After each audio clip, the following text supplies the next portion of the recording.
So I think it is 2:30, and I think we should start our webinar. And for you all know that pangolin is one of the most illegally traded animal. And now it is, if you see the IUCN status, it is a critically endangered species. And if you see the graph of illegal trade of pangolin is in a high. If you see previous year data. So after 2014, it was very high. So I was looking some data, produced by Unicode. So they were telling that between 2016 to 19, almost 3.6 million pangolins were killed.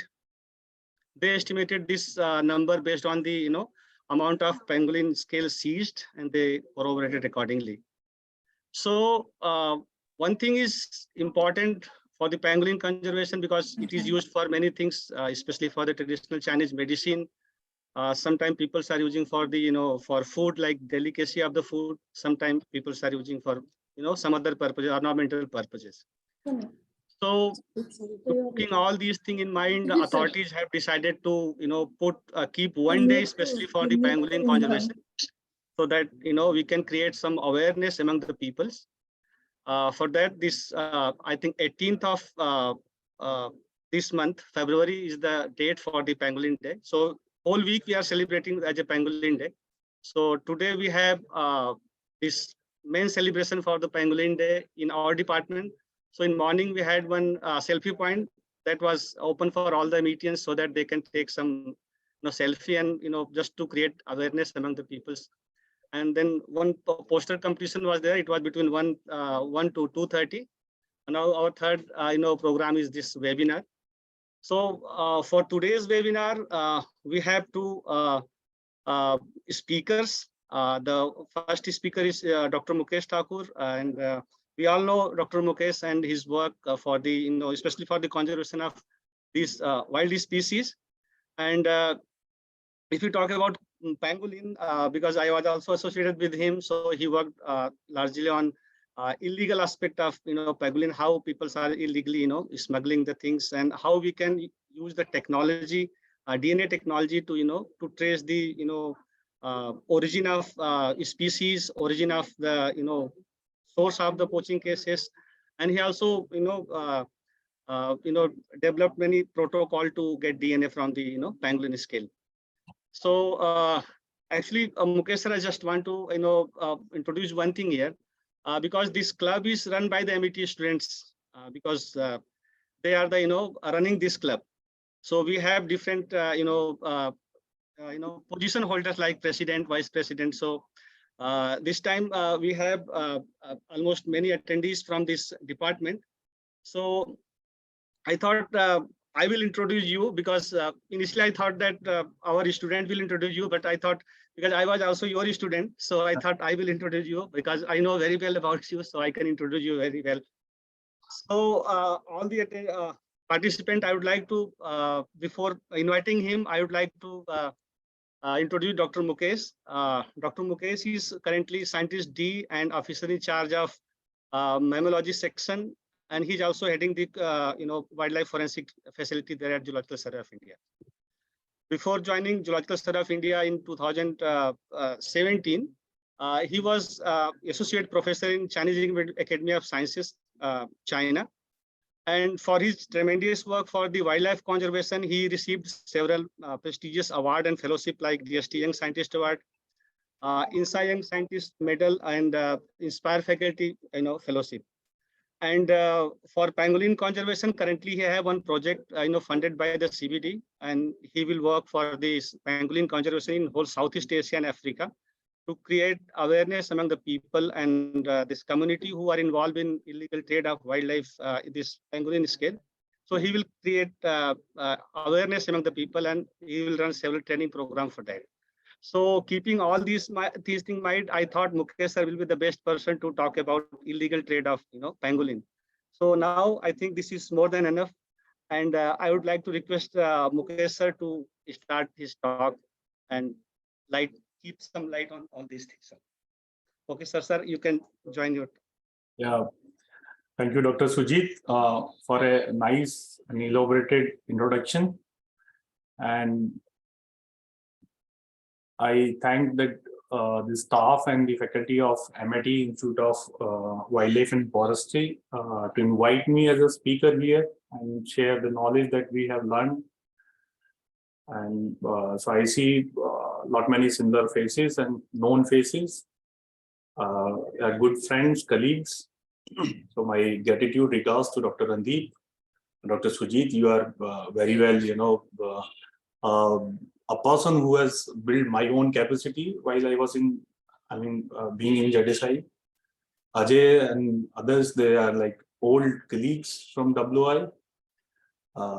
So for most, I'll thanks all the faculties, and I'm not able to see how many students have joined so far, but anyways, to all the young students and the other faculties from the other departments, thank you to join here. And it's not like I have a very long research on pangolin, but yes, it is like we all learn from each other, and we are like my students, they collect information from field, and then we try to understand the trade route and like how we can use the wildlife forensics tool in conservation.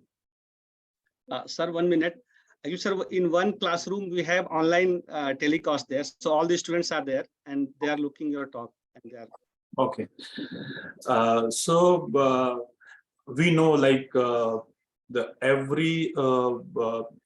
third Saturday of every February we celebrate as a World Pangolin Day, and this dedicated day is to celebrate the or to educate people and spread awareness among the society that how we can contribute to the pangolin and how we can safeguard their habitat. So so this is not one single day like we should talk about pangolin, but yes, as a in general, being a conservationist or a biologist, we should talk about the conservation science. And so pangolin is like one of the key species, as Dr. Sujit mentioned. This is one of the highest traded, illegally traded mammal in the world. So so there are several facts about the pangolin, and we feel like committed to share our learning and spread awareness among the society and the students, because they are like the torch bearers, and also take like the research on the very critical questions which is required for the monitoring and management purposes. So with this, I would start sharing my slides, and we'll have a discussion over here. So somebody please inform whether my slides are visible. Sir, visual. Yes, sir, it is visible. Okay. So so as I was discussing, this is the one single day is like. Sir, it's not on presentation mode. It's not in the presentation. Sir, you have to share the screen because I think your office is a older version. It's 2007, so you just unshare and share your screen. No, it's not 2007, but yes. Let me check once again. Oh, your office version is, I think, it's 2007. No, not office version also. Anyways, let me try this. Hello. उसे track नहीं किया है, लेकिन मैं हाँ, अभी बोलो। देख रही थी और मेरे हिसाब से हिसाब से और नतीजों के हिसाब से ये काफी अच्छा लग रहा है। और at this price, नहीं सर, मैंने तो सबको भेजा हुआ है। Is it okay now? तो इस स्पेस में मुझे ये दो स्टॉक है। Yes, it is in slideshow. Is in slideshow mode? Yes, yes. Yes, sir. Sir जरूरत ही नहीं स्पीकर की, उन्होंने आपको ज्वाइन कहाँ किया है नताशा जी ने? नताशा जी Some background discussion. अटेंडिंग तो कोई Natasha.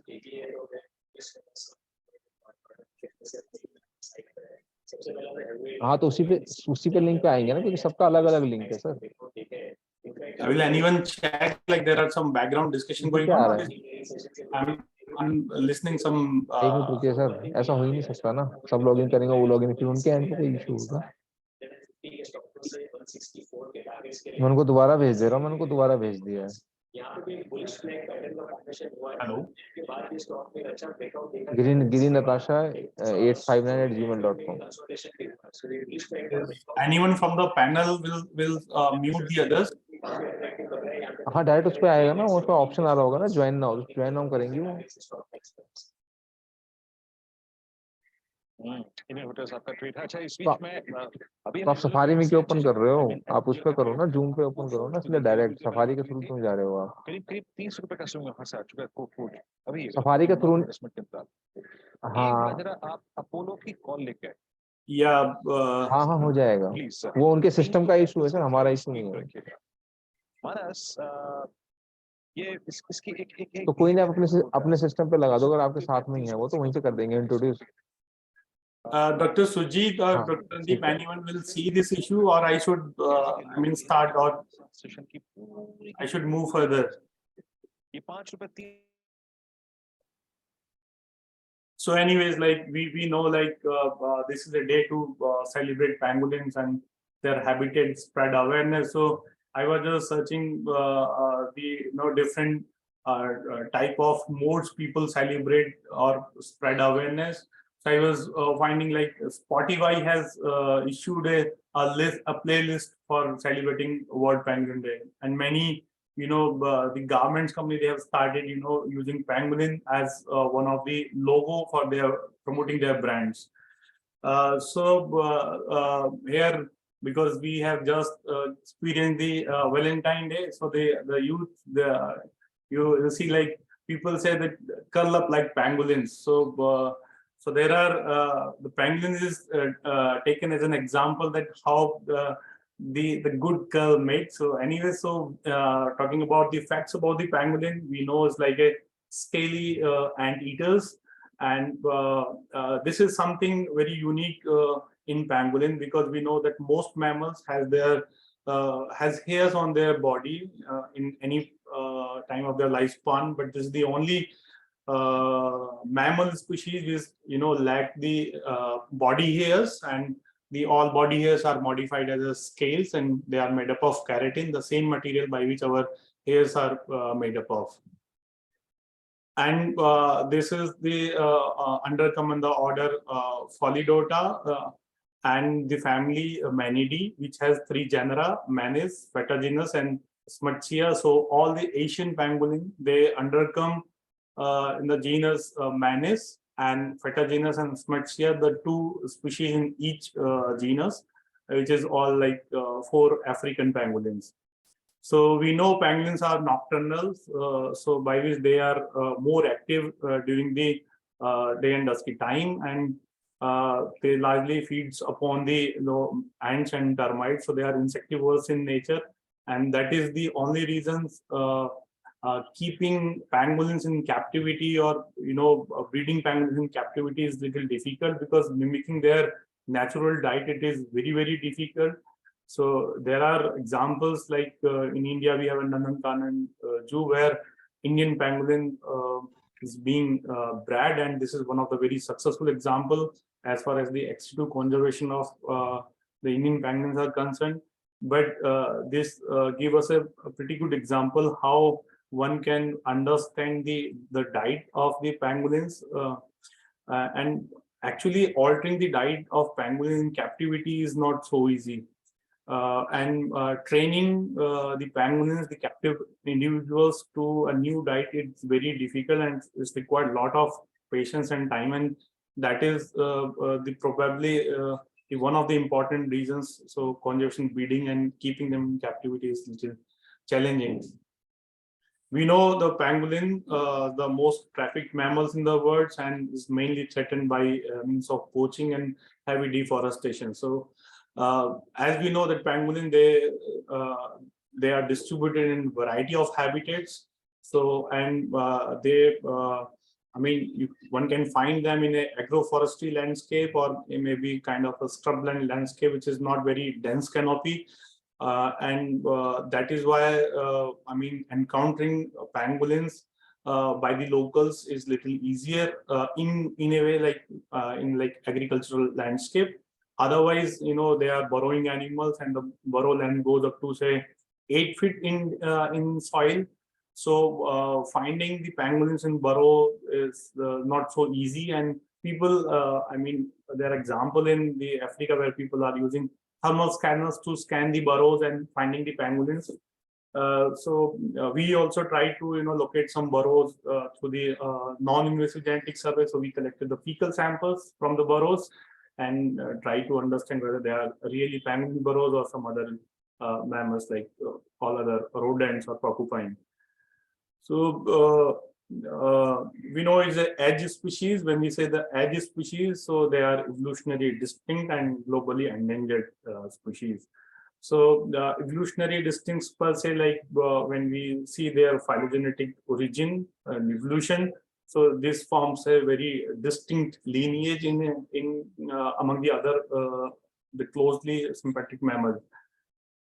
So pangolins are treated or understood to be kind of a farmer's friend, as they control ant and termite population in natural ecosystem.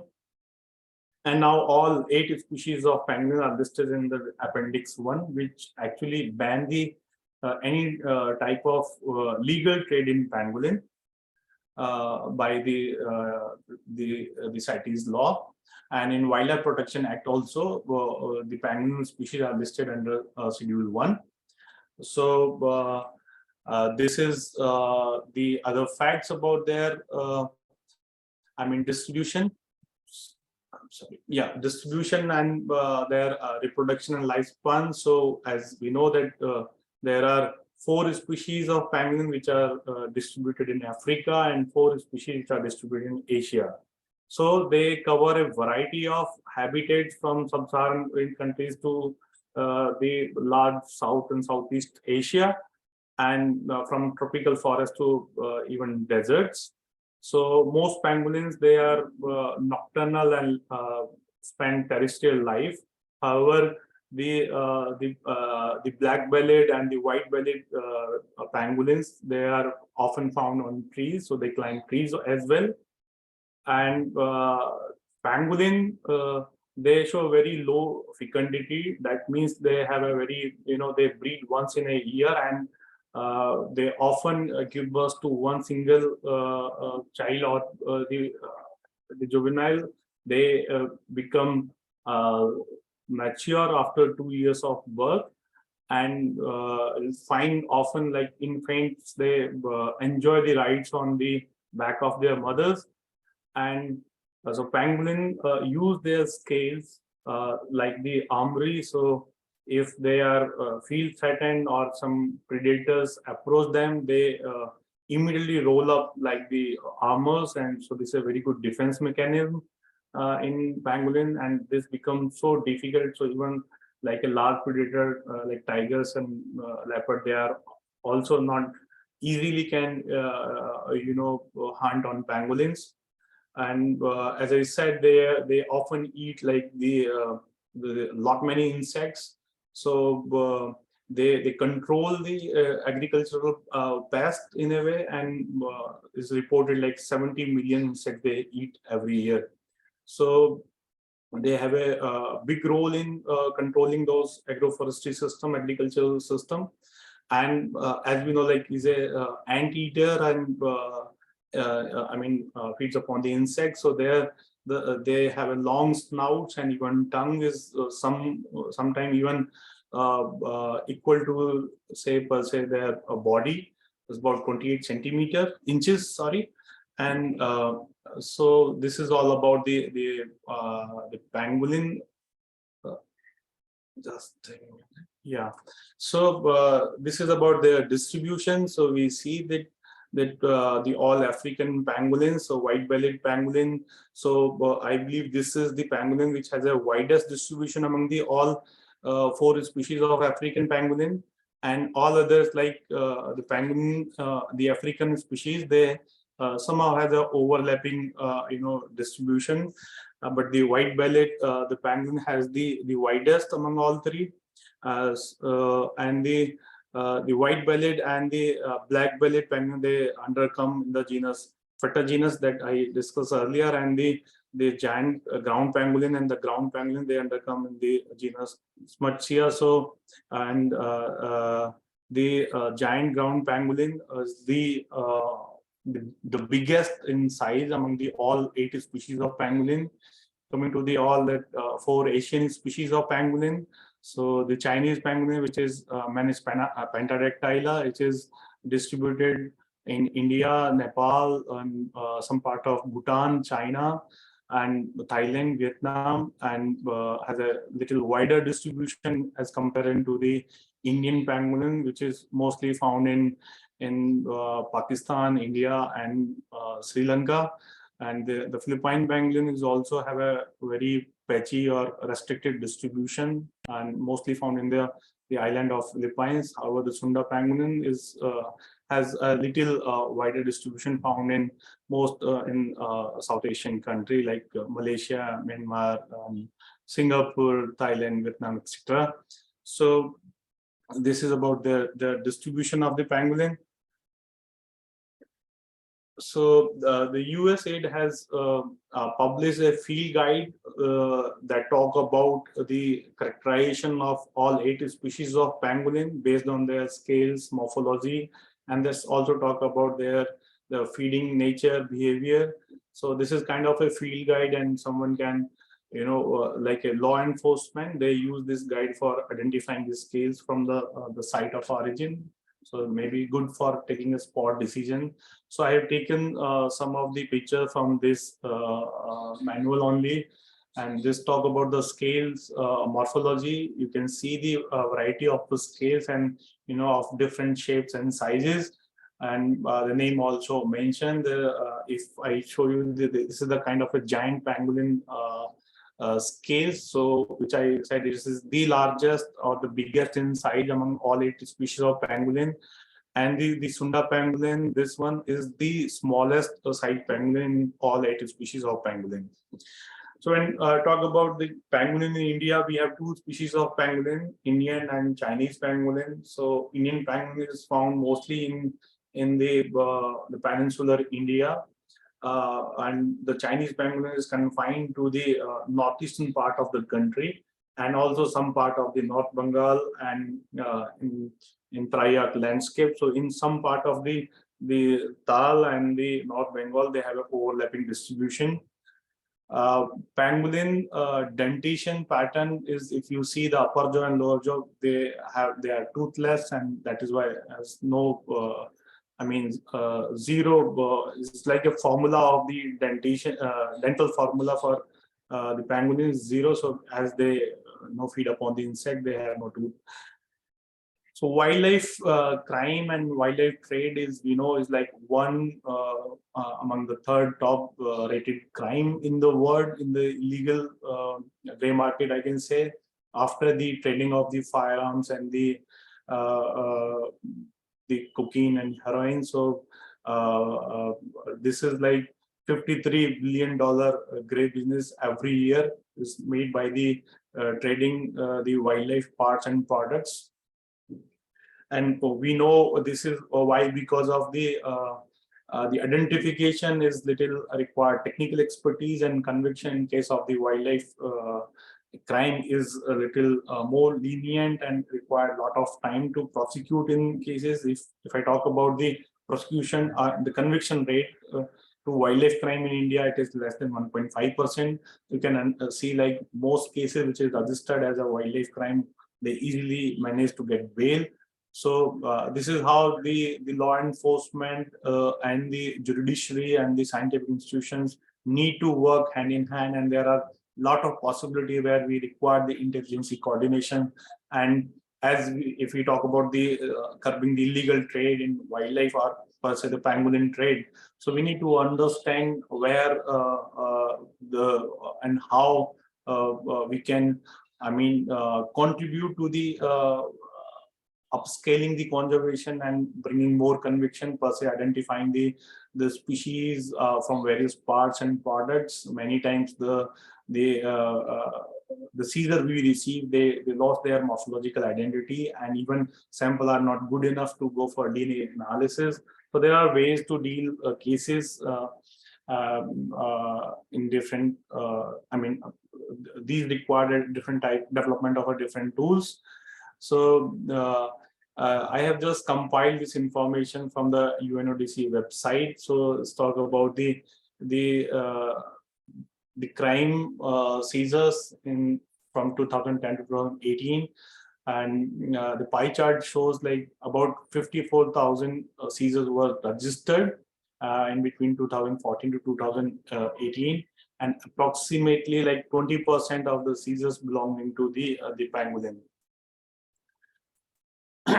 So this is the global seizure rate, and this data is very authentic as managed by the UNODC.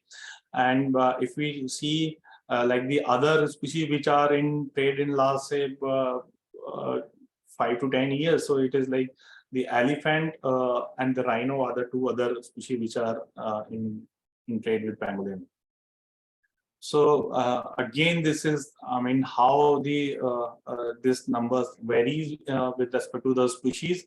So the first figure, if you see this about the pangolin, so from 2007 to 2017, this is the complete data. So the talk about how the trade in the pangolin has gone up, and this the brown line, this shows the total number of pangolins, live pangolin, which have been in trade. So about 100 plus 1,000 pangolins, live pangolins have been in trade from 2007 to 2018, and same like all other species. So mostly this data is from the central, west, and South Africa. And though we have the Indian and Chinese pangolin distribution in India, but I believe that the data what we require, we do not have such central wildlife crime database in the country, and if it is, then it is mostly lies with the law enforcement. This is not accessible to the public, so we don't understand how the trade is happening. But recently got a opportunity to discuss with the WCCB people, who is the main body to maintain all this kind of data. So they have kind of a tool or the portal where someone can deposit this kind of data, but it's not open to public. Yes. So this is also about the other species which were in trade, like the elephant, rhino, and the tigers. So more or less the trend is remains same, where even for the rhino and for the tigers or big cats, instead I say the trade is very dwindling and uprising. So this I have taken from a published paper, and this is Hendrich et al. 2016. It's talk about the trade between 1977 to 2014. So as per this article, about 1,400 plus trade incidents were reported, and about 809,000 whole penguin have been trained between 1980 to 2012. So this paper talk about like the largest number of whole pangolin was traded in 2000. So you see, it's like almost like 100 to 400 live penguins were traded during this time. And this has also talk about the trading route. So if you see this trading route, which is kind of a network analysis, where you see like US, although falling in a outside distribution range of pangolin, having the most connected country with all other countries in Asia and Africa, and the paper shows like it has 61 links and 44 trading partners. So all these, they probably going to the US, the topmost country that connected with the Africa and Asia, and have a huge market for the pangolins. And the second in the list goes to China, where about 28 networks and 23 trading partners. So, and afterwards like Japan and Italy and Singapore. So this is how someone can understand the route and how and where these scales are going. So this is the scenario in India. So this information I compiled from WCCB and WCS website. So as we do not have any data in public domain, so whatever the information was available on the website, I have extracted this information. So this is how the wildlife crime is registered in India, and I believe there it would be not more than 20% or 30% of the total crime which remain go unreported and unregistered. And here also the picture is not very different. So the pangolin is contributing third among all the different type of trade in the country. And so this is about the 290 case which I could collect from the WCS and WCC website together. And I'm sure, as I mentioned, this would be even just a 20-30% of the total trade incidents that happen, and most go unreported. So this is what I could collect from our JSI record. So this is the advisory where we have given the identification report. So in say 2010 to 2022, almost like 12 years, we have responded to 565 cases, and these cases is about the advisory of wildlife against the wildlife offenses that JSI has submitted in different years by the various sections, including mammalia, birds, reptile, amphibia, fishes, and some Lepidoptera. Because a few butterfly species also reported under different schedule. So this is also like the state-wise distribution. If the total 565 cases that we received, so we have responded to almost like various states, like 19 states are listed here. And the India map shows the total number of advisory we have issued from to different states.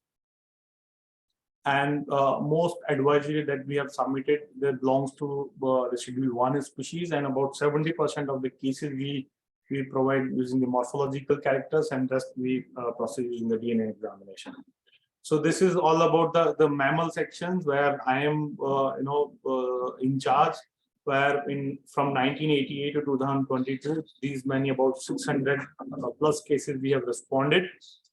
And if you talk about the species that we have responded, about 60 species we have submitted advisory, and like so far I can say like 38, around 40 cases we have addressed, which were identified to be pangolins.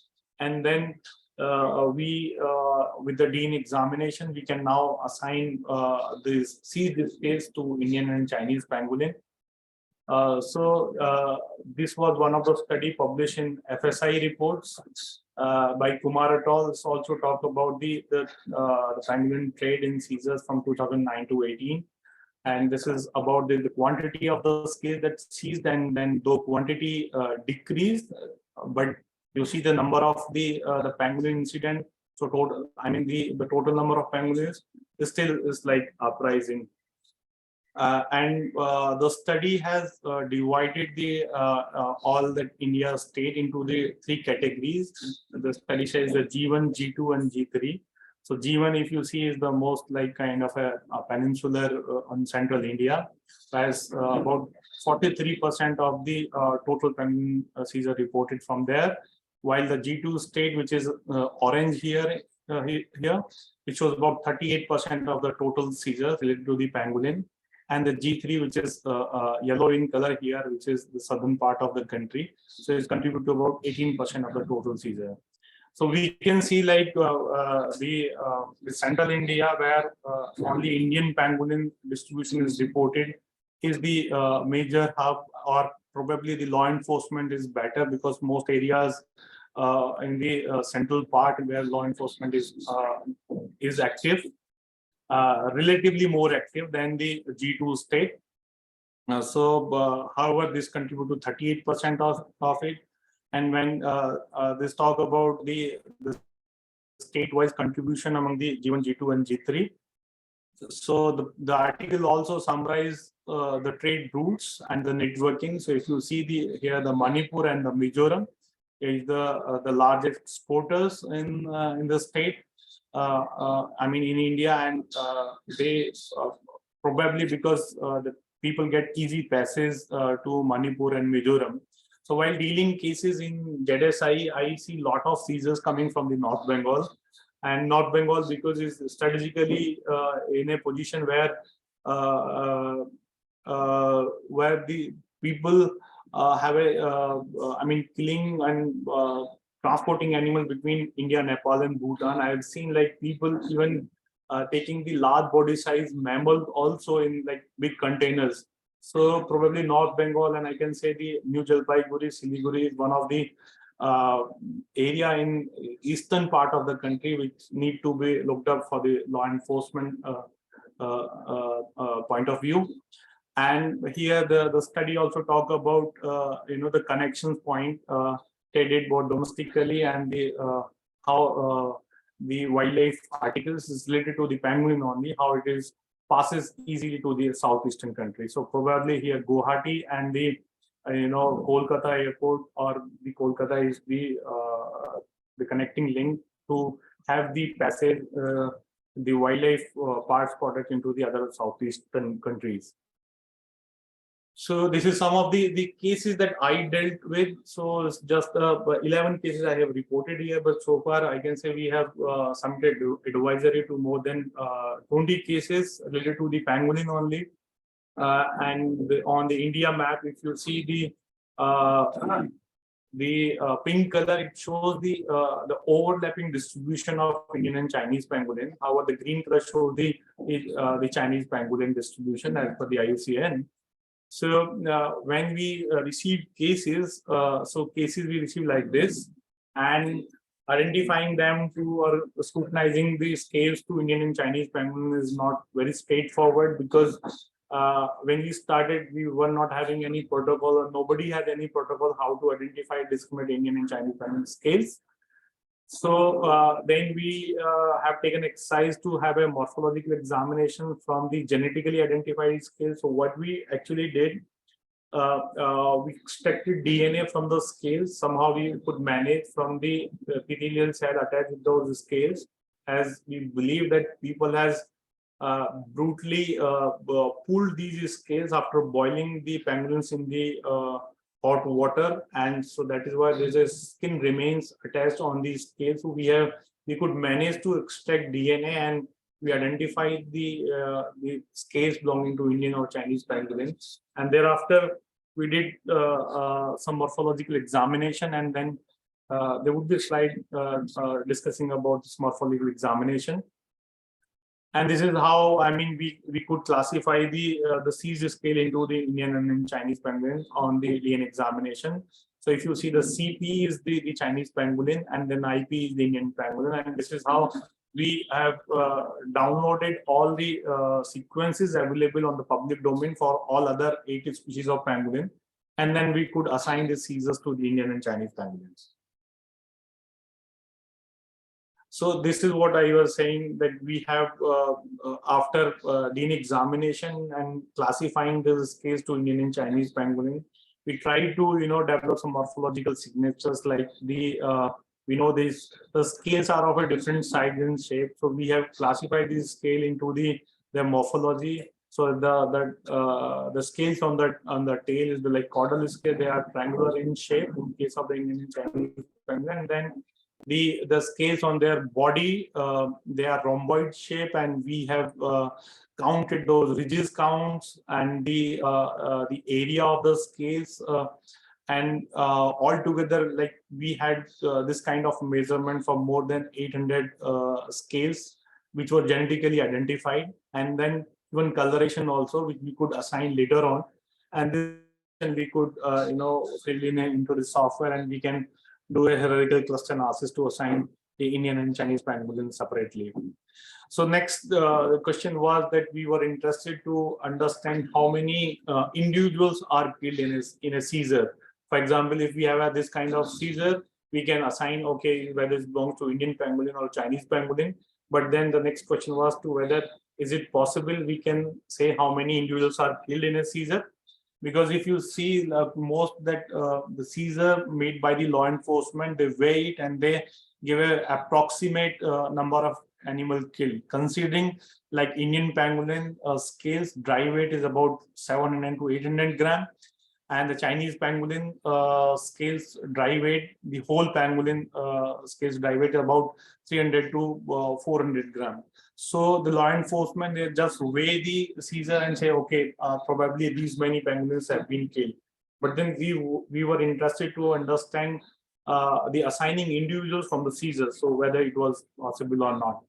So we developed kind of an indexing system, and we say that this pangolin indexing system where we have utilized the microsatellites, the nuclear microsatellites, and then we genotype these DNA extracts from the pangolin scales using these 8 STRs, and this is how we could assign the genetic diversity estimate as well. Yeah, so you see the comparison of the diversity estimates here. So the Indian pangolin probably has a high or better genetic diversity, but because we did not know about the origin of the scale, so there has no meaning to compare the diversity estimates here. But we wanted to assign whether we can identify individuals from there or not. So here, if you see the Caesar 1 to Caesar 5, and each one bar plot talk about the signature of one single individual. So we could assign the number of individuals this using the panel, and we say the BIS 8 microsect loci, and this system is like the same indexing like which is people are using in case of human indexing, like human DNA fingerprinting. So we could assign them into the assign individuals from the seizures. Then we when we were processing the scales, we also found that there are certain hairs attached to it. So we thought, why not to also make a scanning electron micrograph from the hairs and can develop some signature by which we can also say whether it's belong to Indian and Chinese pangolin. And I mean, not necessarily that all sample has to process for DNA examination, but if it is possible using the microscopy. So this is the kind of the differences we could examine. The upper one is the Chinese pangolin, where we got a these the hairs made up of scales, and their arrangement on the hairs is kind of a one overlapping by others, so it's like a serrate system. However, in case of the Indian pangolin, we did not find any specific pattern. So this was based on kind of a say more than 20 hairs that we have examined on scanning micrograph. So this is a study is an ongoing study, and we have some findings to discuss. So we selected a site in Darjeeling landscape, and this is an agroforestry system here. So we have identified 65 burrows. So students, they have these burrows they have monitored, and we collected about 140 plus fecal samples from the burrows. So these are some of the sampling points, and because there are 5 sites, and we know this is a species which has a low mobile species and very confined ranging pattern. So we believe the movement of the pangolin in a day is not more than 1 or 2 square kilometers. So that is why we could also find the structures. So this is present in a meta-population framework, and when we have tried to understand the demography of this species, so I can say a stable demography, at least in last 3,000 to 4,000 years ago, the demography of the population was stable, but show the recent decline, maybe during the Pliocene, and maybe more anthropogenic disturbances and habitat degradation in the last 1,000 years or so. This is a very recent case I dealt in last week only. So we got this seizures from the DRI. They seized this scales somewhere in Guwahati, and when we have examined these scale morphologically, we say, oh, it could be Chinese pangolin. But then for the curiosity, we have sequenced a few samples, and it was actually we did a complete mitogenome sequencing this time. And we are surprised to see this clustered along with the Javanica. So we don't know, I mean, how this Sunda pangolin was seized and how it has reached to Guwahati. So I wrote to the DRI people that, I mean, this is an interesting case because all samples, like in this seizure, so it was kind of a 10 kg seizure, but they have,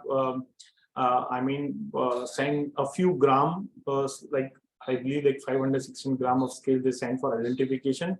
And then we have taken a number of samples after the mitogenome sequencing. We have also prioritized a few samples for a small fragment sequencing of mitogenome, and all of them is clustered with Javanica.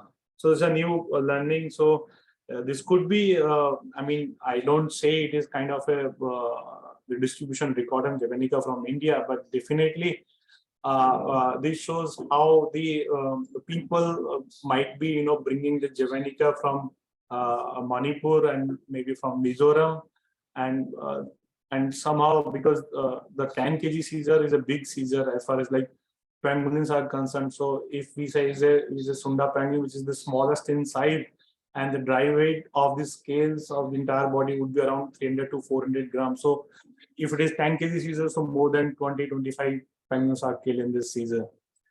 But yes, we are now expecting this to be evaluated thoroughly. So we wrote to the DRI.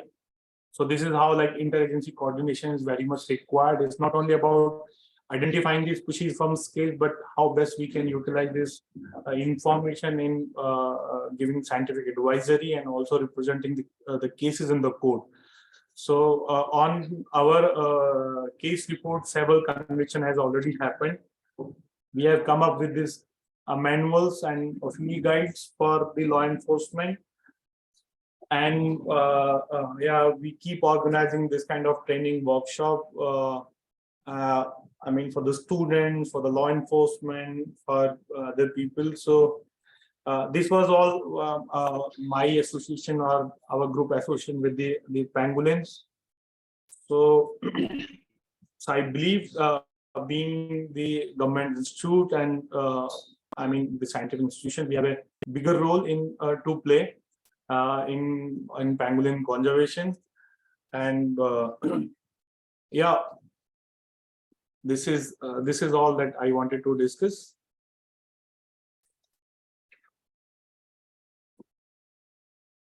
Thank you, sir, for putting some insight in this global and local scenario for pangolin illegal trade. And basically I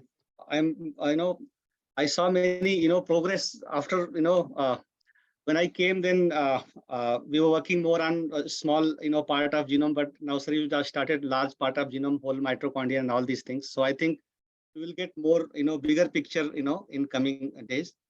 So I would like to say thanks, Mukesh sir. And one more thing is there. I would like to invite all the attendees and panelists. If they have any question, then they can ask or they can type. But sir, we have some question for you, sir. One question is from Asutosh. He's BSc 6th semester student. So he have query like, is there any special demand for particular species of pangolin, or all 80 species equally in demand? Yeah, so Asutosh, I can read your question here. So basically, I forgot to mention the application of these scales, why pangolins are being killed and what is the use of the scales. So in Chinese pharmacopoeia, so like we have a use of most plant species for the in Ayurveda we have listed the plant species application. So following this, the Chinese pharmacopoeia talk about the application of the different animal body parts. So they believe that the scales of the pangolin, they are crushed, smashed, powdered, and they are being used in making medicines to treat cancers. So as far as you said, which species of pangolin is more in demand, so basically people are behind the scales, irrespective of the species. But yes, because if I say the white-bellied pangolin, because it has a wider distribution, so probably they are easily caught. But the trade is not confining to the demand of the species, but like the demand is about the pangolin scales, and that is why all 8 species are now banned and put in the appendix 1 of the CITES. So your next question say, do we see any difference in the scale properties among different species? Yes, this is pretty much evident, and I have also shown in my slide that they are different in size, shapes, and measurements. So we have also assigned the properties and characterize the differences of the Indian and Chinese penguin scales. The third question you have asked, how are the penguins related to anteaters found in America? Is another example of convergence evolutions like hornbills and toucans. So so phylogenetically they are very far from the anteaters. Okay, I cannot answer or comment on the convergent or divergent evolutions until unless we have kind of a phylogeny and can discuss about the divergence based on the whole genome. But yes, I can comment say so phylogenetically they are placed far in phylogeny. The next question is also the demand for penguin, as I am concerned, comes mainly from China and their distribution spans across Asia and Africa. Then why is US the major hotspot on trafficking linkage map? So this is about the demand base. So all that wildlife trade and trafficking happen based on the supply and demand. So wherever the demand is, the supply routes move to that part. So I can say at least in Asia or in Central Asia, so China is a hub. Okay, so but in globe I can say, because this was a study reported by published by the Kumar et al. So it's not my own paper, so I can't comment on it. But yes, as the article says, the most routes and networks are linked with the US. But in Asia, certainly the China is on top. So no doubt in that. That paper also talk about after US, the China is the prime country raising demand for the pangolin scales. Okay, any more question? No. Sir, I have one question. Yeah. Sir, as you mentioned that we have overlapping zone in some part of northeastern part for Chinese and Indian pangolins. So is there any evidence for hybridization between both the subspecies? Yeah, so we started this. We looked into this aspect, and per se, one of my student Abhishek, he was working on this space pangolin indexing system. So so some of the Caesar we received from NJP and Siliguri. So those are the areas where the species has an overlapping distribution. So we hypothesize why not to see whether there is a hybridization. So in one of my slide where I have talked about the PIS development, if you see the samples have originated from NJP and Siliguri, but there is no exchange of the genetic material. So if you see the structure output, so we have tested this. We have tested this in the sample originated particularly from NJP but this was just based on the few microcells. And maybe in time to come when we have a Indian pangolin whole genome data, because we have already sequenced the Chinese pangolin genome. So maybe we may have a better insights. But as of now, the nuclear basis, we did not find any evidence. Okay, sir. So any other question from panelist? Because panelist can directly ask the question. So I think no one is raising the hand, sir. So I think all the questions we have asked with sir. So sir, any comment? If you have any comment on all these things overall, then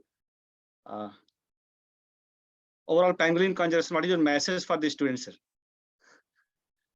So we are celebrating the World Pangolin Days 2 days before, and as we know, like every third Saturday of Feb is celebrated like Pangolin International Pangolin Day. So we have 2 days to prepare, and maybe we can write blogs, we can participate in drawing competitions. If somebody is not I mean, if not feasible to have this kind of activities, maybe you write blogs. On social site, you spread awareness. You can use your Instagram, you can use your Facebook page, you can use the Twitter.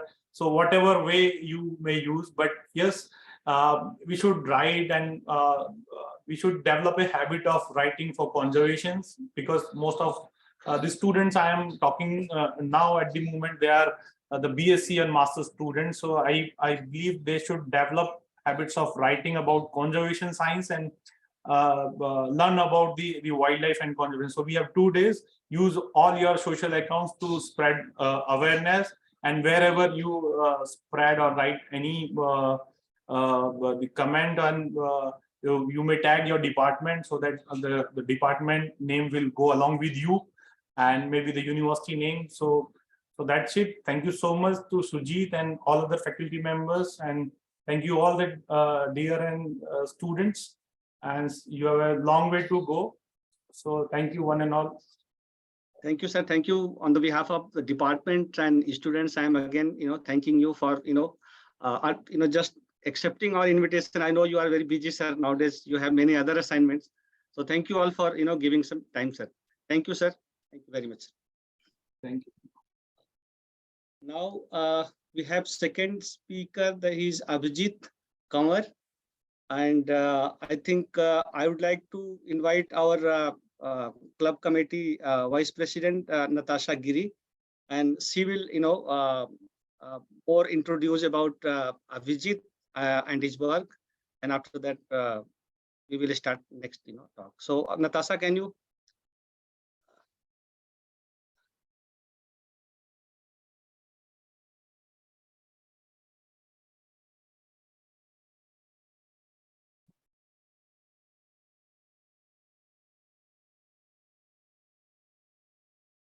Natasha, can you hear me?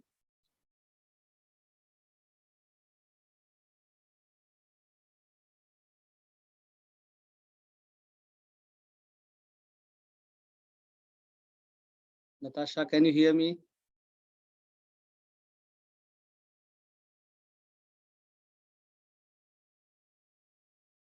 Okay, okay. Natasha, you can come. You can come. Okay. So can I speak from your? Yeah, yeah. So you can sit here and please come. Even I think we'll sit there in this.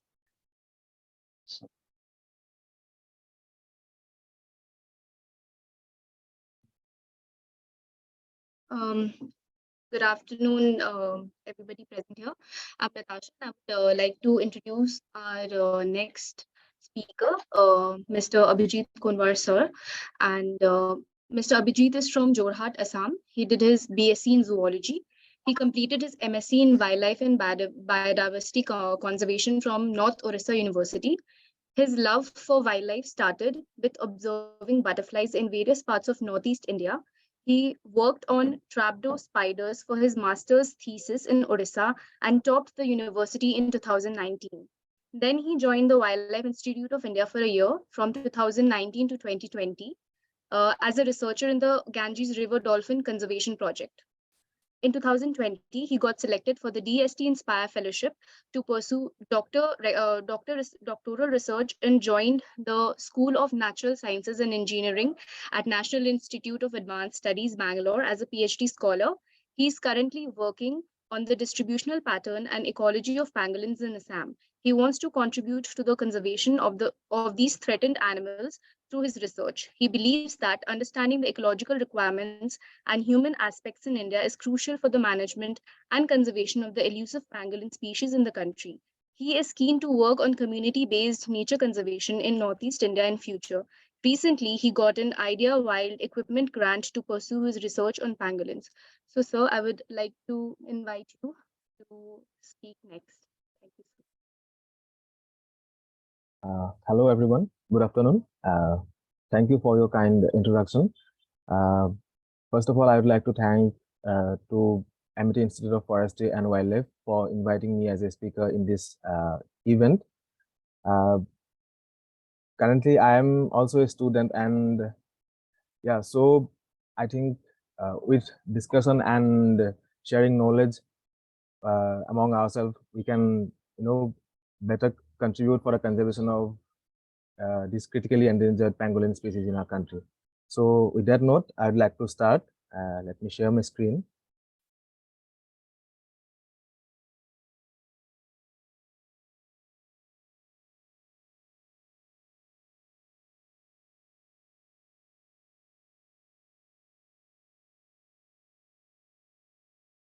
Is my screen visible?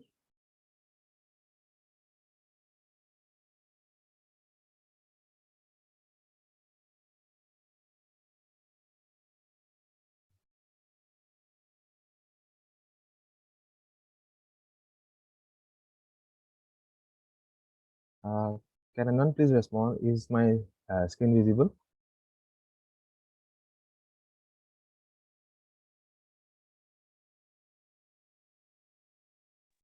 Yes, sir, it's visible. Okay, thank you.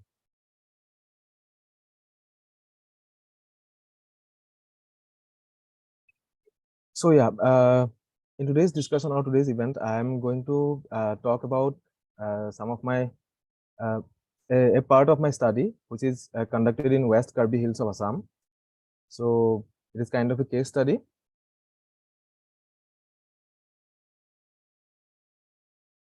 So this presentation contains the following.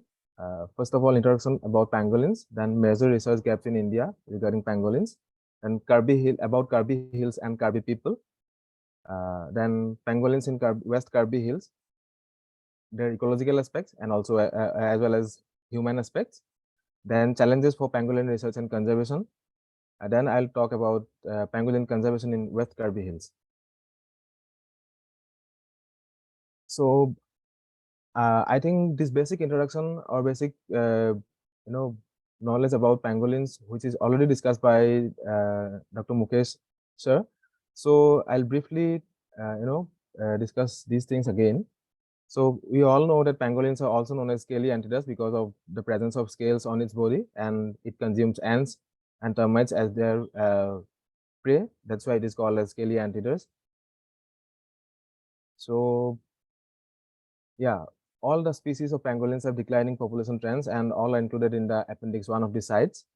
And pangolins are the only mammals which body is wholly covered in scales, and they have no teeth. They have one long sticky tongue, as you can see in the picture.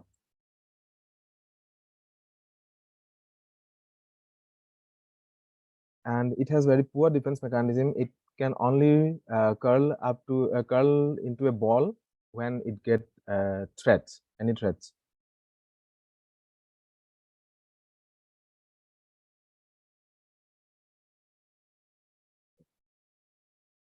So this is also already discussed by the previous speaker about the pangolins of the world. We have already know that we have 8 species of pangolins in the world, and in India we have 2 species, which are Indian pangolin and Chinese pangolin. So these are 2 images of the first one is of Indian pangolin and the second one is of Chinese pangolin. So they have some basic morphological differences. The Chinese pangolin is smaller in size and weight than the Indian pangolin. In case of Chinese pangolin, the external layer is well developed, but in case of Indian pangolin, it is not well developed. And in case of Chinese pangolin, the color of the scales are dark brown, while in case of Indian pangolin, it is yellowish brown. Since the body of the Chinese pangolin is smaller than the Indian pangolin, therefore the size of the scales are also smaller in size, and they have less ridge count. In case of Chinese pangolin, it is found that the terminal scale in the tail, the terminal scale is absent in the lower side, but in case of Indian pangolin, a terminal scale is present in the lower side of the tail. And this was found by the study which is conducted by ZSI, and I think the previous speaker, Dr. Mukesh was also involved in this study. Regarding pangolin distribution in India, we know that we have 2 species, and the Indian pangolin is broadly distributed within the country, and the Chinese pangolin is very restricted to the northeastern part of the country. And as already mentioned by the previous speaker, we have some overlapping zones for both the species. Next, coming to the major research gaps in India, in case of pangolins, we know the global and national geographic range for both the species, but we don't know how they are distributed within the geographic ranges in India. Similarly, we know that they occur in various kind of habitats, but the habitat use and ecology of the species in our country is lacking. Then we also know that they feed on ants and termites, but we don't know exactly what kind of ant or termite species they feed on, or whether they have any selectivity, prey selectivity, for a consumption of their prey species. It is also known that they are most trafficked mammal or animal, but the effect of anthropogenic activities on population of pangolins, the sociocultural drivers for the killing or hunting of the pangolins, the effect of anthropogenic factors or anthropogenic pressures on their physiology is little studied in our country. And at the same time, how all these factors are really contributing or really affecting their distribution patterns in our known geographic ranges is still not understood well. So that is why there are pitfalls in the conservation of these species in our country. So now let's talk about the Karbi Hills and Karbi people where the study was conducted. So the Karbi Hills, which is the part of the Purbanchal Hills. Purbanchal means the hill ranges of northeastern India, and the Karbi Hills, which is shown here by this yellow arrow mark. The Karbi Hills or Karbi Anglong has its political origin in Mikri Hills, which is part of the Purbanchal Hill ranges, and the Mikri Hills is the oldest landform in Assam, and it is the extension of Shillong Plateau covered by tropical rainforest. The Mikri Hills or the Karbi Hills is known for its rich natural resources and natural different kind of biodiversity. So now present time, the Karbi Hills or the Mikri Hills is divided into two districts. One is known as West Karbi Anglong and the other is known as East Karbi Anglong district. And my study was conducted in the West Karbi Anglong district. So coming to the history of this Mikri Hills or the Karbi Hills, in 1951, United Mikri and North Kachar district was declared declared by the government. Then in 1970, the United Mikri Hills and the North Kachar Hills are bifurcated into Mikri Hills and North Kachar Hills districts separately. Then in 1976, the Mikri Hills is declared as Karbi Anglong district, and in 1996 it was declared as Karbi Anglong Autonomous Council. And again in 2015, the Karbi Anglong Autonomous Council was bifurcated into two districts, which is called as East Karbi Anglong and West Karbi Anglong district. And of the total land area or geographical area of Karbi Anglong district, around 76.5% is covered by forest cover, and out of which 7.3% is covered with very dense forest, then 47.6% is covered with moderately dense forest, and 45.1% is covered with open forest. And in the Karbi Anglong area, there are 5 wildlife sanctuaries, which are known as Nambor, Gorompani, East Karbi Anglong, Marat Longri, and North Karbi Anglong. And this area falls under the Indo-Burma biodiversity hotspot. And the people of this landscape use more than 1,000 species of plants as traditional medicines. But interestingly, the West Karbi Anglong area or the West Karbi Hills has not any declared wildlife sanctuaries or protected areas. It has only some community-based reserve forest. Regarding the Karbi tribes, so racially the Karbi tribes belong to the Mongoloid group, and linguistically they belong to the Tibeto-Burman group. And the Karbi tribes have 5 clans: Terang, Teron, Inghi, Inti, and Timung. Inghi and Timung have 30 subclans. Terang and Teron have 6 subclans each, and the remaining clan Ingti has only 4 subclans. And the people of Karbi Hills mainly, rely on agriculture for their survival, and they practice zoom cultivation or shifting cultivation in their farmland or agricultural land.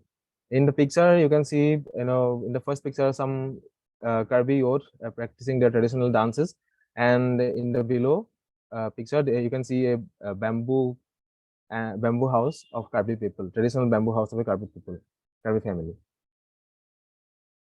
So now coming to the pangolins in West Karbi Hills, which is part of my PhD research.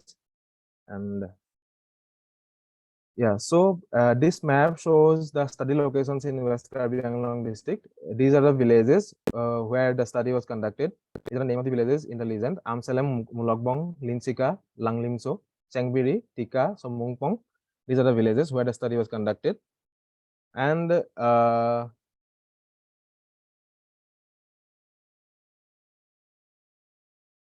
yeah, so in today's discussion, I would like to talk about a little bit about the ecological aspects, and also as well as about the human aspects of pangolins in the West Karbi Hills. So for the ecological aspects, or for the ecological understanding, basically the study was conducted to understand the occurrence of pangolins and also to understand the habitat parameters of the pangolins in the area. So it involves the observation and recording of pangolin occurrence and habitat parameters in the study sites. So the study was conducted, and during the study, we have searched for different pangolin signs within the grids, and within the grids, while we have detected the pangolin signs, like the burrows, the a track of a tail, etc. Basically, the burrows are considered as the most prominent signs of pangolin presence.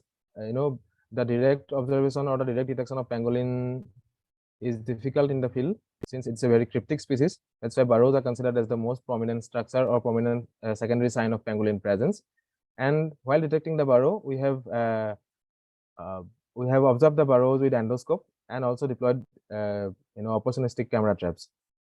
Then we have recorded different kind of habitat covariates in the study sites, like habitat type, elevation, slope, soil type, percentage of canopy cover, ground cover, litter condition, distance to food and water resources, distance to settlement and road, etc.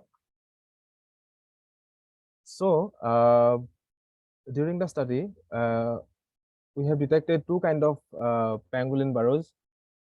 Basically, they make two kind of burrows. One is for resting and one is for feeding. So in the picture, in the first picture, you can see a fresh resting burrow of pangolin, Chinese pangolin, and in the second picture, you can see a fresh feeding burrow of Chinese pangolin, which is detected in the Karbi Hills. So basically, the difference between the resting burrow and feeding burrow is the resting burrow is deeper than the feeding burrow. The feeding burrow is just 1 or 2 feet in depth. If you see the occurrence of burrow in different forest types, then it is found that moist deciduous forest types has the highest number of pangolin burrows. In the graph, you can see that this burrow, this blue bars represent the old feeding burrow. Then red bar represent the fresh feeding burrow. Then gray bar represents the old resting burrow, and yellow bar represents the fresh resting burrow. And you can see that rubber plantation has no fresh feeding or resting burrow, mainly because of the disturbances or the increased human activities in the rubber plantations. So these are the environmental features which are associated with the burrow presence or the burrow occurrence in the West Karbi Hills. So you can see that maximum number of burrows are present in the elevation range between 100 to 200 meter above sea level, and they prefer the slope which is less than 30 degree. And most of the burrows are detected within the area which has canopy cover ranges between 71 to 100%. Similarly, for ground cover, it is 11 to 30%. For litter condition, maximum number of burrows are found in the medium litter conditions. Then distance from ant and termite, you can see that maximum number of burrows are present within 5 meter within an area where the ant or termite colonies are found within 5 meter ranges. Similarly, for water body, it is found that between 100 to 200 meter maximum number of burrows are detected. Similarly, for various other parameters you can see from the table. So yeah, these are some snapshots from the field while deploying camera traps, and it is one of the Chinese pangolin individual detected in the camera trapping survey during the study period. So coming to the human aspect of the pangolins in West Karbi Hills, this is a picture while conducting the stakeholder survey in the villages. So basically, it involves the questionnaire survey and discussions with the stakeholders in various villages.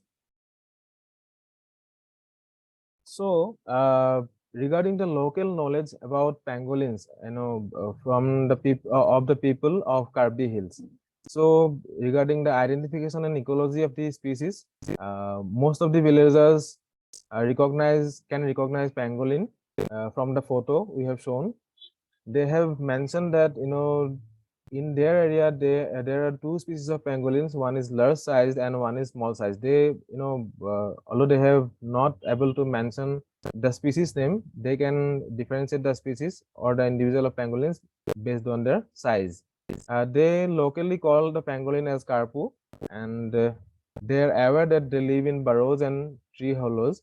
And some of the respondents have mentioned that they make burrows in the moderate slope on hills, and normally the direction of the burrow opening or the aspect of the burrow opening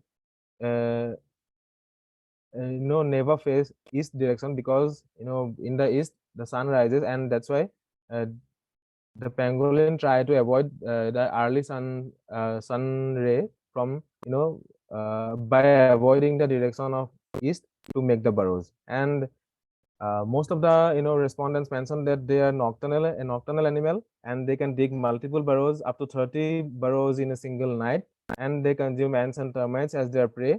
And around 72% of the respondents have seen live pangolins in their life, and 28% have not seen live pangolins.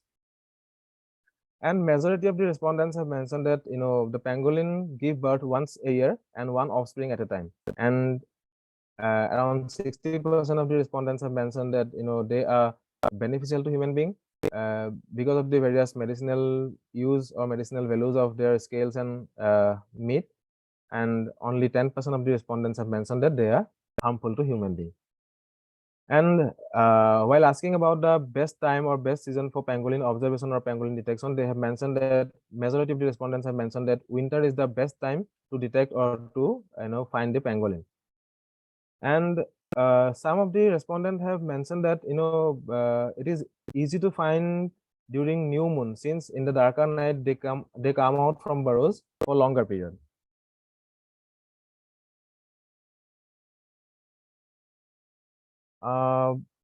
In case of pangolin sightings by locals in West Karbi Hills, it is found that majority of the respondents have sighted pangolins more than 5 years ago. And regarding population status, they have mentioned that around 80% of the respondents have mentioned that the population of the pangolins has been decreasing in the area. So coming to the threats of the pangolins in the Karbi Hills or in the West Karbi Anglong, it is seen that habitat loss is the major threat for pangolins, while around 30% of the respondents have also mentioned that hunting is one of the major cause of depletion of population of pangolins in their area. Then while asking about the hunting pressure, most of the respondents, around 80% of the respondents have mentioned that 80% hunting is still present in their area, while 20% of the respondents have mentioned that hunting is absent in their area.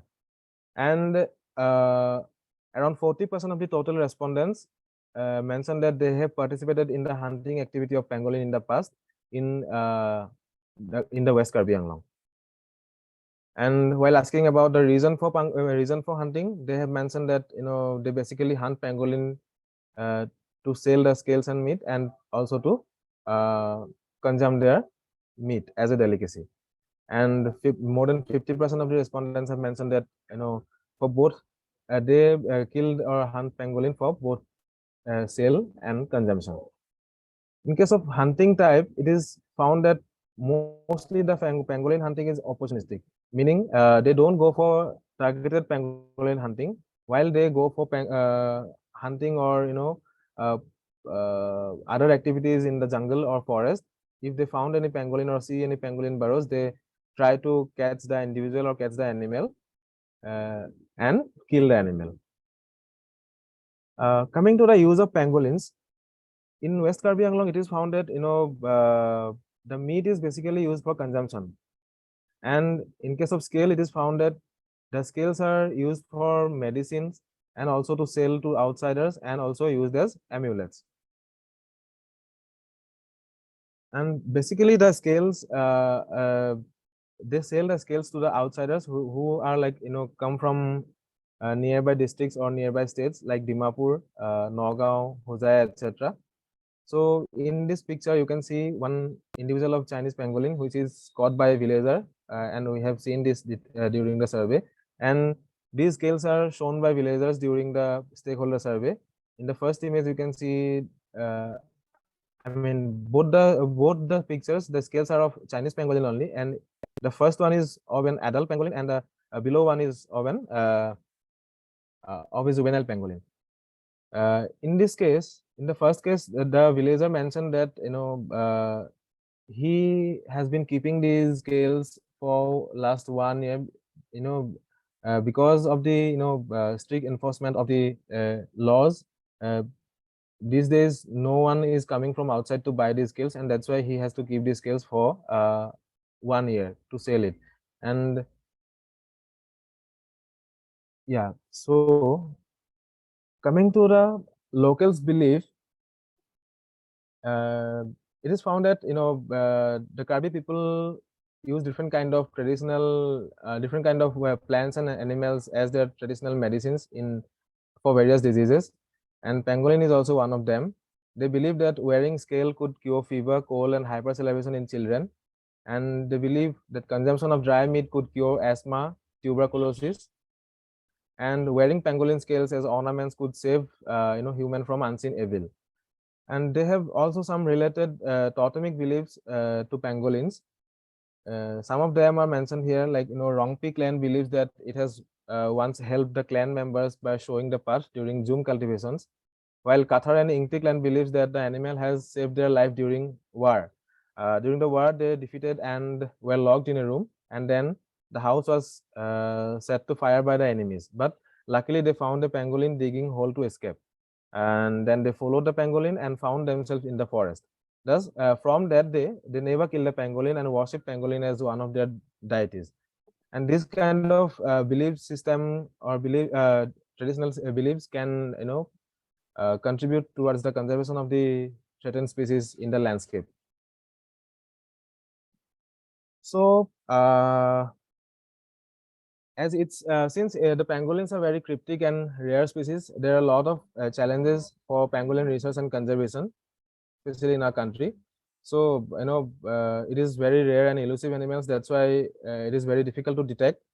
Even in our case, like we have used endoscope to detect pangolins inside the burrow, but due to the curvy nature of the burrow, the endoscopic observation was not successful in most of the cases. Again, in case of camera trapping, it is a very cryptic animal, and that's why it is very it has very low detection rate in the camera traps. Then there is dearth of literature related to pangolin. It is all of you know that it is evident that there is lack of research and lack of study in various aspects of pangolins. So that's why there is dearth of literature and lack of robust research methods. It's a very cryptic species, as I have already mentioned, and that's why for various aspects there is no standardized research methods to follow. For example, in case of population estimation, it is difficult to follow a certain methods or follow a certain field methods to obtain the population estimation of this species in various landscapes. And again, like occupation estimation is also very challenging. only a very few study has been conducted on the pangolin occupancy estimation in Asia. Then lack of awareness in various regards, like people are not aware about the importance, about the benefits of having pangolins in the ecosystem. They have different kind of belief systems, which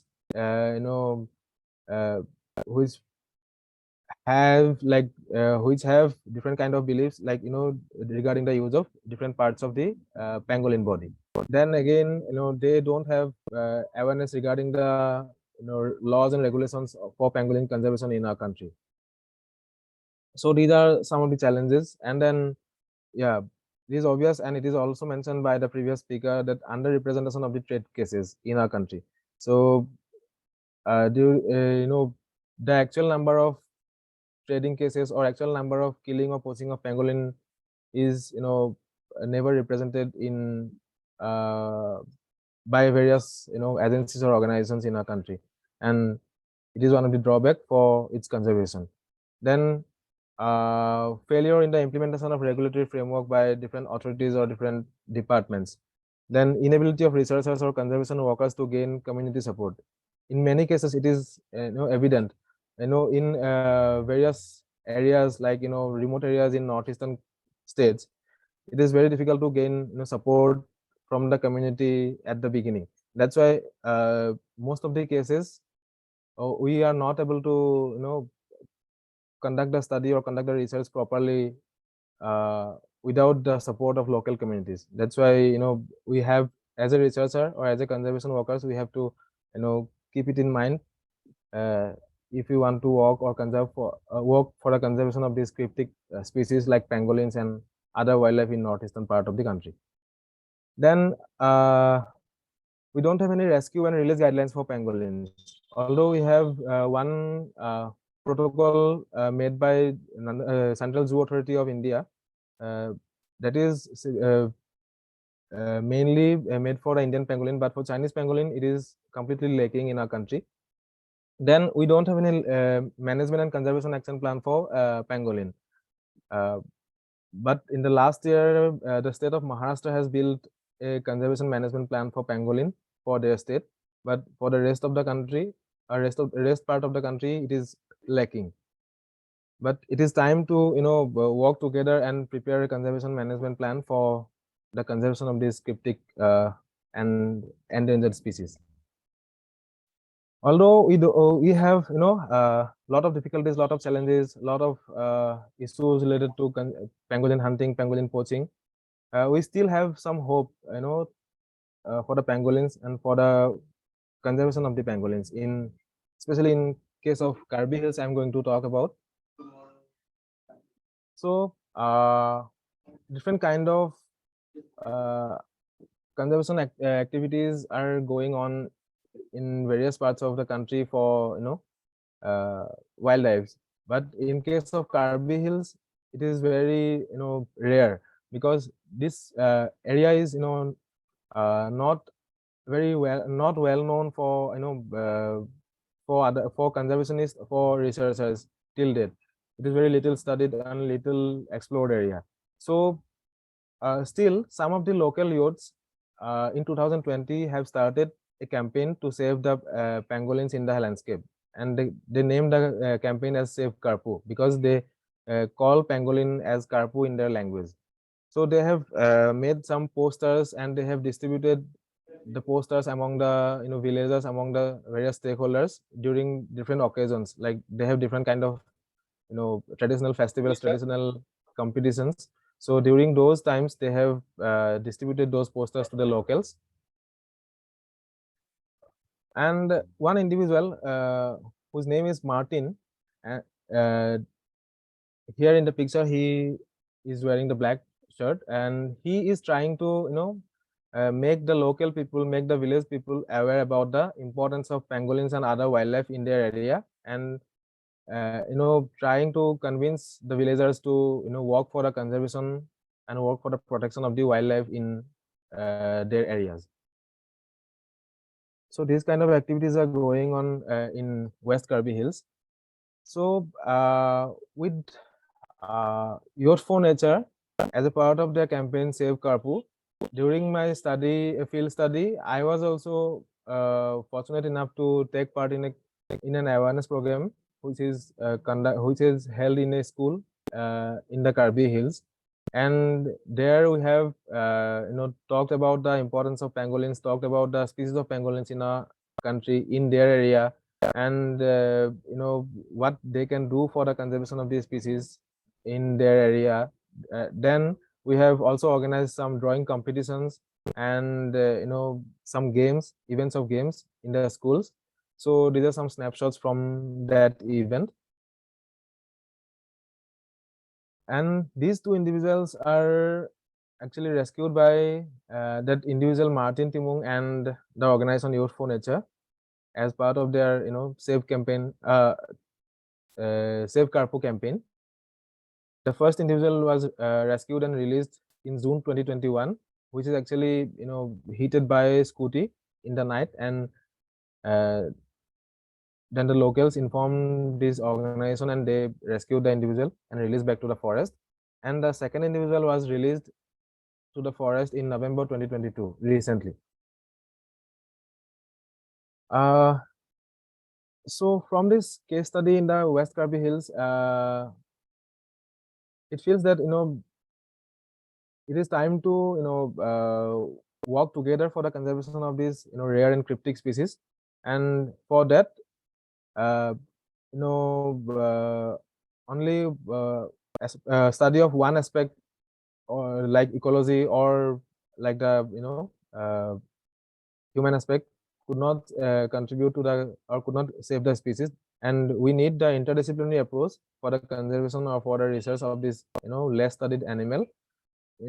Like we have to include ecology, social science, anthropology, as well as molecular sciences, for the better understanding of the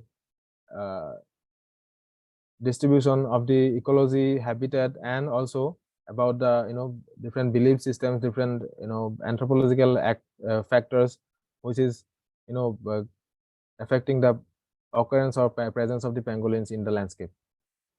Then there is a need to start a community-based conservation initiative in the landscape.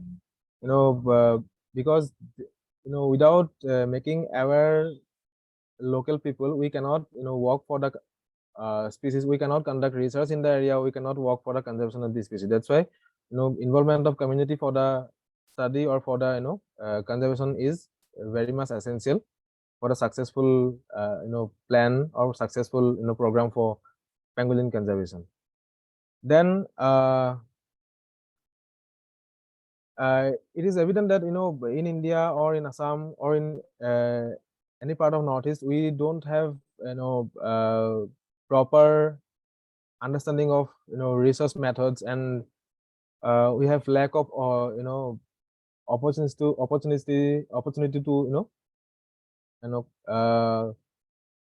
conduct various kind of research due to lack of understanding of proper methodologies. That's why a closed group workshop is very essential for the researchers or for the conservationists who wants to contribute towards the conservation of these species. That's why in Assam, under the leadership of Dr. Kuldeep Sharma from Guwahati University, we are planning to have a closed group workshop in the near future, so that we can conduct the pangolin research in various parts of Assam without any difficulties, and with collaborating with other organizations. So that is the plan for the closed group workshop. And yeah, with that note, I would like to thank all of you for your patience listening to me. And yeah, with that note, I would like to conclude my presentation today. Thank you. Thank you for this opportunity again. Thank you, Abhijit, for giving your nice talk, especially on the many issue related to the pangolin conservation in Assam, and many I saw your effort to do effort for the pangolin conservation in the field. You did a good job for all these things, and your presentation was really nice, and it was really informative for the students. I was there in the room where webinar is going on, so students are listening very carefully. And we have some question for you. I think if you can read in chat box, then you can see Astos have some question. Can you read it, or I need to Yeah, read? I can see the questions actually. Yeah, uh, does it does resting burrow also Yeah, serve yeah. as the nesting burrow for the pangolin, or there is no sir? So I think you should. Yeah, does resting burrow also serve as the nesting burrow for pangolin, or there is no such thing with pangolins? And how do they manage these burrows? Do they keep on changing the burrows? Yeah. So it's a very nice question actually. So yeah, so it is very less studied during the regarding the utilization of burrows by pangolins, but you know most of the in case of my study in Karbi Hills, it is found that the resting burrows are only used for the purpose of resting, and the feeding burrows are only used for the purpose of feeding. I mean, because the depth of the feeding burrows are very less, that's why they cannot use it for resting purpose. But some of the local field assistants mentioned that sometimes they use the feeding burrow as a feeding burrow for resting purposes. Sometimes while feeding, the individual of the pangolin became unaware about the sunrise. That's why they forget to move to other resting burrows, and in that case they might be using the feeding burrow as their resting burrow, according to the local informants. And how do they manage these burrows? Do they keep on changing the burrows? Yeah, uh, the pangolin is known for changing the burrows very rapidly. I mean, if you find a fresh resting burrow today, or today, uh, within a few days, like maybe tomorrow or day after tomorrow, if you observe or examine the burrow, you may not find the individual inside the burrow. They are known to change the burrow very rapidly, very frequently. And next question also, I think it is from Uh, Asutosh. Yeah, and the 10% people who found pangolins to be harmful, what were the reasons they gave for that? Yeah, so actually they don't have a proper understanding about how the pangolins are harmful. But sometimes sometimes the respondents have not understood, have not know like how to respond to the questions. Then you know um, they these 10% people have not mentioned any particular cases why they consider the pangolin as harmful, but they believe that they are harmful. That's why they mentioned that the pangolins are harmful creatures to human beings, but they have not mentioned any exact or any particular reason for this thing. So I think one more Then, question is there. yeah, Yeah. is there any local folklore surrounding Karpuj which you would like to share? Yeah, I think I have shared 2-3 stories in the totemic beliefs regarding related to pangolins by Karbi people. Uh, yeah, other than that, I have not observed, or I have not encountered any other folklores related to pangolins in the Karbi community. But yeah, I can repeat the totemic beliefs of different clans again. So Kathar and Inti clan have a clan believes that during a war, uh, they are defeated by the enemies, and they are captured in a house by the enemies, and the enemies uh, set the fire in the house. And at that time they luckily found a pangolin which is inside the house, and the pangolin dig the burrow, which through which they can come out from the uh, house, and they found themselves inside the forest, and that's how they are saved by the pangolins. And from that day, that is why actually for that reason they don't kill the people of the Karbi community from those clans do not kill pangolins or do not hunt pangolins. And in fact they worship the pangolins as one of their deities during their festivals or during their rituals. So yeah, I think I'm able to answer the questions. Yes, yes, yeah, I think yes, those. So I think there is no more question for you. So I think we have for this webinar we have these two speakers. Earlier Mukesh sir, presented, and after that Abhijit presented. And I think both presentation was really, they highlighted different aspect of pangolin conservation. Like Mukesh sir talked more about the illegal trade and what are the scenario for the illegal trade globally as well as the nationally here. And what Abhijit talked, because I was also worked with Dr. Mukesh for illegal trade of pangolin and all these things. I more worked on genetic aspect, but many more things he highlighted here. But and I heard from many people that monitoring pangolin is very tough. So I saw he monitored the pangolin with the help of many ecological tools and all these things. So Murli sir, if you have anything, because you are also working in same region for other species, so I think you may have some question for Abhijit. No, sir, I don't have any specific question, but Abhijit, it was very, very interesting and a nice talk that we had on pangolins, because in the current hour, it is one of the most threatened and highly trafficked species. And I think that you are working on the most important species, which needs immediate intervention and attention. But the only thing is, like, it's always that we tend to get involved with the local communities. But maybe I don't know if it is strictly related to you or not.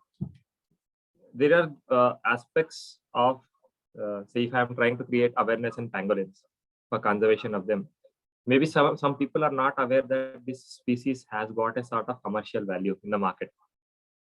So imagine that if I'm going and doing an awareness program, out of 10, maybe 2 or 3 might get motivated that, okay, this species has got a commercial value in the black market, so let me go and hunt even. So how can we minimize this sort of understanding among the locals here? If you can, I don't know if it is rightly related to you. Yeah, so I mean, these are very, like, I mean, very untouched areas actually. So like in case of pangolins, so I think the conservation of cryptic species like pangolin, or which is very sensitive also, at the same time which is very sensitive also, it needs a like long-term plan, like at first it is enough, like out of 10 people, if you can avoid 3 or 4 people, participants from the group, then it is enough, like, to initiate the program. Then you can think about, I mean, it's my opinion only, I mean, then you can think about the community livelihood programs, different programs, like for providing livelihoods, so that they don't have to think about the hunting of pangolins and selling the pangolin to the market and getting the money. So yeah, I mean, the assistance of like financial assistance is one of the most important key factors for planning conservation activities in this kind of landscapes like Northeast India, because people are like there are lack of awareness, there are lack of education, there are lack of health facilities, and if you are going from outside and telling like conserve this species, then it is not going to work. That is one of the key issues, like in case of conservation. Then that is why I believe, like if we can plan like for long term, to start the program with some activities, and to continue the program with different livelihood programs and different activities, so that they can get their financial assistance from those activities, it will be helpful. Yeah, I think it's something which needs to be done on a longer scale. Yes, I agree with you. Thank you. That's why like interdisciplinary approach is very important.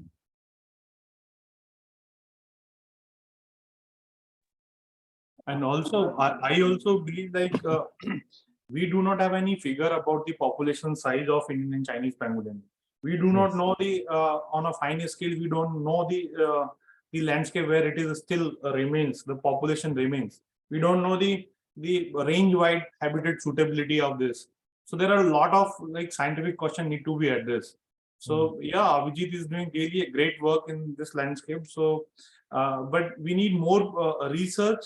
We need more people to start working on pangolins, because most people, I mean, largely work on the when when people think about pangolin, people think about the trade, right? Mm. So as far as like ecological questions, their habitat, their population size, these things has not been studied scientifically.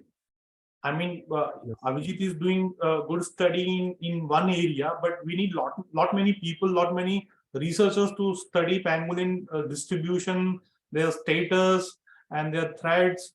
So we need many studies. Exactly, sir. Yeah. And it's very challenging to study these species. Very, very challenging. Yeah. Yeah. I have a query to Mukesh sir, actually. Yep. Yeah. So this is related to collecting fecal samples of pangolins from the burrows. Like, I mean, I'm struggling with that aspect actually. So how do you actually go for the collection of fecal samples? I mean, finding fecal sample is challenging for me in this landscape actually. Yeah. So we have another projects on pangolin, and that to work in the Nandankanan Zoo. So first of all, we were knowing how that pangolin fecal samples looks like. So there we first, get trained to identify the pangolin fecal samples. Thereafter, one of my students who belongs to the Darjeeling landscape only, so she has identified certain burrows, and about say roughly, I can say I don't remember exactly, around 85 burrows she identified. And she keep monitoring those burrows with the help of the local, because she belongs to those landscape only. And mostly there were tea gardens in that landscape. And so out of 85, 65, then she prioritized where she got a frequent sighting of the pangolin. Thereafter, she deployed several locals to help her to get the fecal samples. Yeah. So it is like one person cannot, we know like sighting and encountering pangolin is very, very difficult. So, and one person cannot collect, we process about 165 samples, 85 samples of pangolin, and then identified about say 35 individuals out of it. So I know it is not that straightforward and easy, but Yeah. local help us a lot in finding the burrows and also monitoring and collection of the fecal sample. Yeah. Thank you. I think, sir, after collecting, working on genetic aspect, especially with pangolins, fecal sample is really challenging. Yeah, So yeah. getting DNA is really challenging. That is main. If you'll get the DNA, this is one task, but getting DNA is another. I think double task for Yeah. researcher actually. So here also, like, they are insectivorous, and this diet also contains a lot of secondary metabolites, and these secondary metabolites hamper the downstream processing. Even if you get DNA, this is with a lot of inhibitors which inhibit the PCR and the subsequent sequencing. So processing these samples in lab is another different story. Yeah. Yes, so I think it was nice ending of this webinar with good discussion. And I think on behalf of our department, our coordinator, Dr. Randeep Singh, and other faculties, and on the behalf of the students, I would like to conclude this webinar here. And I would like to say thanks you all for accepting our invitation and joining timely this webinar. Even Mukesh sir joined it earlier, and he called me, Sujit, still you are not coming online. So sorry, sir, for this thing. I know, sir, many more things are going on with you, sir. So but sir, thank you all. Even Abhijit also, he was also on time, and thank you both the speaker on behalf of all the department. Thank you all for joining this webinar. Thank you, sir. Thank you, one and all. Thank you. Okay. Thank you, Mukesh sir. Thank you, Mr. Abhijit. Thank you. Thank you, sir. Some other time. Bye bye. Yes, see you. Bye.